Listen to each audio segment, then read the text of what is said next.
semuanya. Pakai masker ya, menutupi hidung dan mulut. Hai teman-teman, kalian sedang batuk atau sedang bersin? Jangan bersin dan batuk sembarangan, karena itu akan menularkan bakteri dan virus ke sekitar lingkungan kalian. Jadi, saya Vira, perawat Nusa Medika, akan memberitahu kalian 3 cara untuk batuk dan bersin secara aman. Yang pertama, gunakan siku kalian untuk menutupi hidung dan mulut ketika bersin.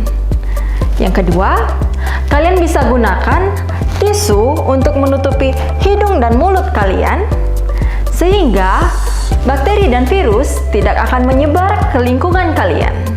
Dan yang ketiga, jika kalian membawa masker, pastikan masker kalian menutupi hidung dan mulut, sehingga bakteri dan virus tidak tersebar ke lingkungan kalian.